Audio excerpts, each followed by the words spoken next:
O jogo de hoje entre Vasco e Fluminense terminou empatado em 0 a 0. Mas tu sabe o porquê essa partida ficou travada? O que aconteceu nesse duelo tático que fez as duas equipes não criarem tantas grandes oportunidades de gol? Na partida como um todo, só teve uma chance clara de gol e acabou sendo do Vasco no cabeceio do Tietê, que ele poderia ter caprichado mais, que eu acredito que ele poderia ter marcado de fato esse gol e o Vasco poderia ter saído vencedor desse confronto. Mas com a jogada muito típica do Vasco do Pedro Emanuel.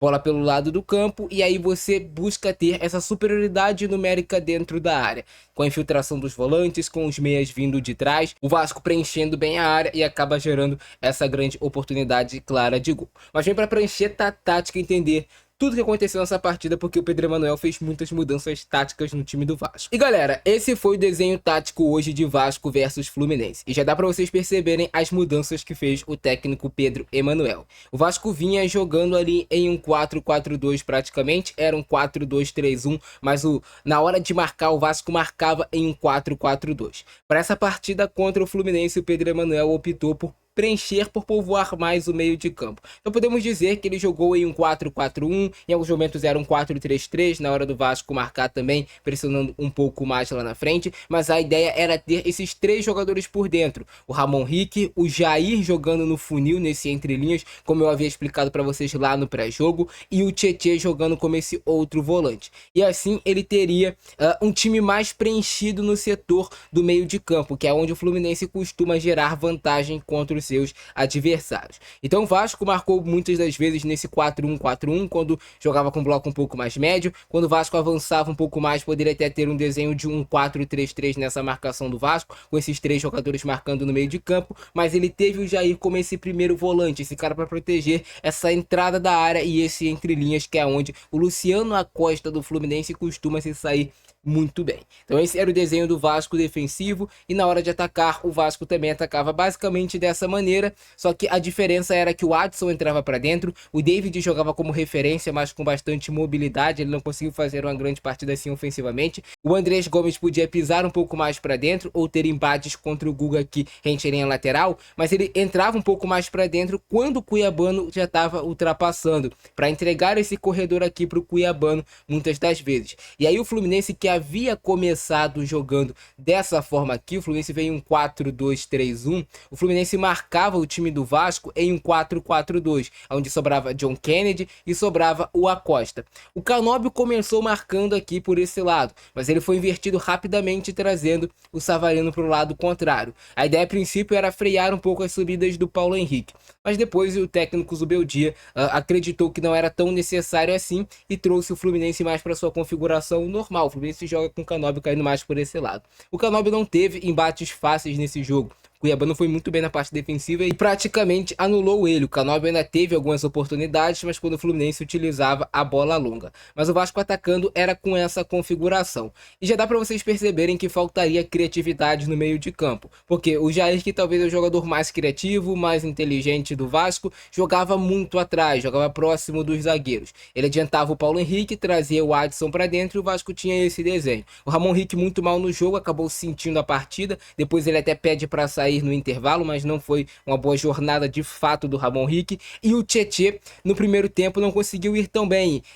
No segundo tempo ele até deu uma melhorada, conseguiu fazer o time do Vasco andar mais. Mas o Vasco sentiu muita falta hoje do Thiago Mendes para orquestrar mais esse time. Se você tivesse um Thiago Mendes e um Jair, poderíamos ter um Vasco um pouco mais produtivo. E o David também não é um centroavante. A dupla de zaga do Fluminense hoje foi muito bem, principalmente o Ignacio fez um grande jogo, o Guga fez um grande jogo também na parte defensiva. Já aqui eu vi uma possível vantagem para o Vasco explorar. O Paulo Henrique em duelos contra o Guilherme Arana, em duelos por esse lado aqui, levou muita vantagem. Poderia ser com o Savarino ou depois mais para frente o Soteldo, mas o Paulo Henrique levou muita vantagem nesse tipo de duelo e foi até assim que o Vasco construiu a sua grande chance de gol. Com o cruzamento do Paulo Henrique, o Vasco gerava um Adson entrando por dentro. No caso, no segundo tempo já entrou o Rojas para jogar nessa região aqui do campo, então o Rojas jogava um pouco mais próximo aqui também, o Cuesta podia avançar, o Jair já dava um passo mais à frente, então o Vasco buscava muitas vezes gerar superioridade numérica por esse lado aqui do campo e através dessa superioridade numérica gerar jogadas de passes mais nesse meio espaço, até após a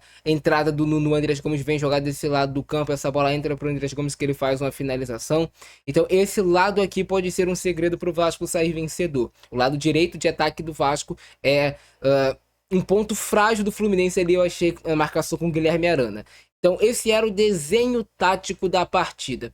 O Vasco conseguindo anular o Fluminense no meio de campo, por quê? Imaginem só, o Fluminense ataca com o John Kennedy jogando entre os zagueiros, o Canóbio abrindo pelo lado do campo, e muitas das vezes o Canóbio pode abrir, mas ele pode entrar para dentro também, e aí o Vasco tinha que muitas vezes criar compensações pelo lado do campo, com o Robert Renan saindo como esse zagueiro da cobertura.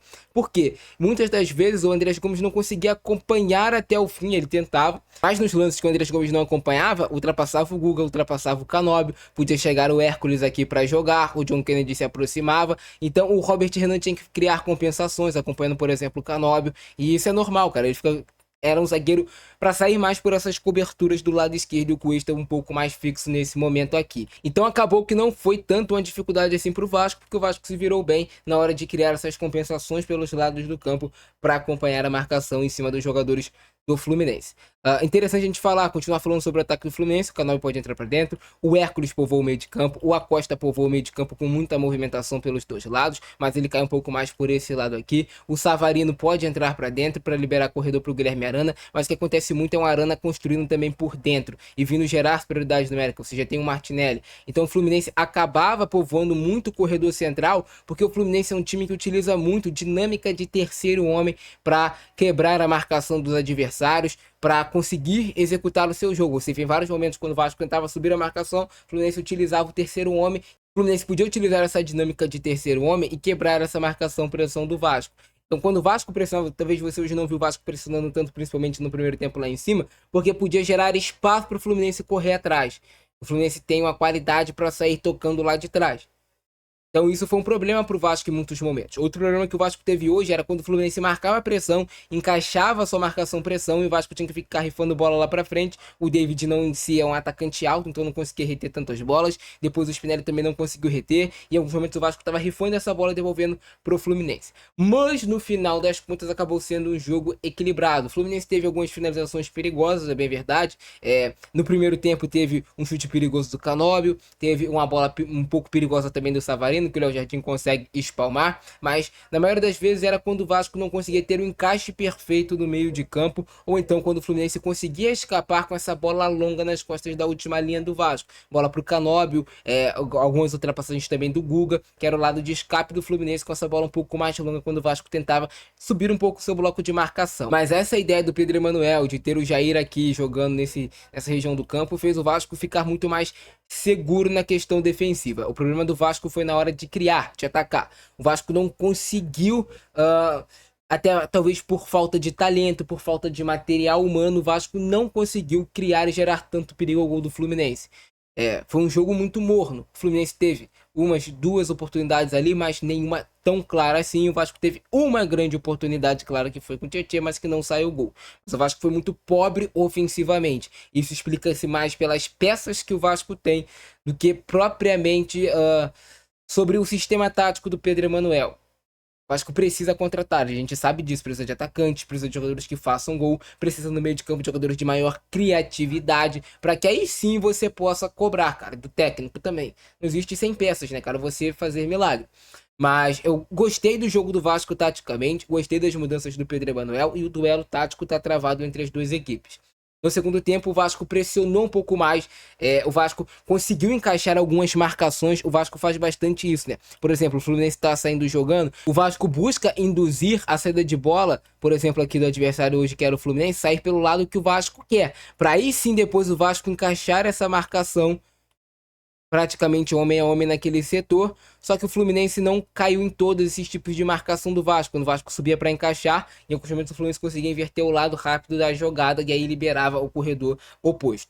Mas no segundo tempo, em muitos momentos o Vasco forçou o Fluminense ao erro dessa maneira. Induziu o Fluminense a sair por um lado, o Fluminense entrou naquele canto ali, o Vasco vai lá, encaixa a marcação, homem a homem ali, e tenta recuperar aquela bola. A ideia é você recuperar e ter transição rápida. Não teve transição rápida no time do Vasco. Muitos erros de passes em momentos decisivos e falta de velocidade também. O ataque acabou ficando pesado do Vasco, faltou velocidade. E assim, a gente tá jogando contra um adversário que não é fácil de enfrentar. Por mais que fale, o Ignacio é um zagueiro reserva do Fluminense, o Igor Rabelo, a zaga do Fluminense não é ruim nem reserva, cara. É uma zaga assim, o Ignacio faz bons jogos, o Igor Rabelo é um zagueiro experiente, então não existe você esperar que tá jogando contra o zagueiro, nem do Volta Redonda, nem do Nova Iguaçu, cara. E até assim poderia ser complicado. Mas foi um jogo muito equilibrado, onde as defesas sobressaíram aos ataques. Mas o time do Fluminense ainda continua sendo uma equipe que tem um setor de meio de campo mais talentoso e isso acaba pesando às vezes para eles conseguirem ter um pouco mais de jogadas com fluidez. O Fluminense tem um time mais talentoso no meio, com o Martinelli, com o Hércules. O John Kennedy é um centroavante que escora, faz muito bem esse pivô para sustentar esse apoio frontal para liberar para os outros jogadores, que é esse terceiro homem que eu falo para vocês. Imagina uma bola longa aqui do Ignacio, que é esse terceiro homem, para não ficar sem explicação. Imaginem essa bola saindo aqui do Ignacio, entrando no John Kennedy, o John Kennedy sustentando essa bola ou com o peito ou de cabeça e depois dando para o Canóbio. Primeiro, segundo e o terceiro homem. O Fluminense utiliza muito isso. Vamos lá, Ignacio, Guga, Hércules, e o Hércules vai liberar essa bola, por exemplo, para o Canóbio. Ou o Hércules vai dar essa bola aqui para o John Kennedy liberar, e assim por diante. Esse é o terceiro homem que eu falo para vocês. O Fluminense faz bem essa dinâmica para sair de regiões de pressão. Mas foi um jogo equilibrado e tá tudo aberto para quarta-feira. Acredito que o Vasco tem grandes condições de passar. Mas o Fluminense também tem condições e é um jogo que tá em aberto. É isso. Essa foi a nossa análise de Vasco versus Fluminense. Não teve tantos lances assim de perigo. Mas os que tiveram eu busquei explicar para vocês. É isso. Eu fico nessa. Abração do Francesco. Nós fui.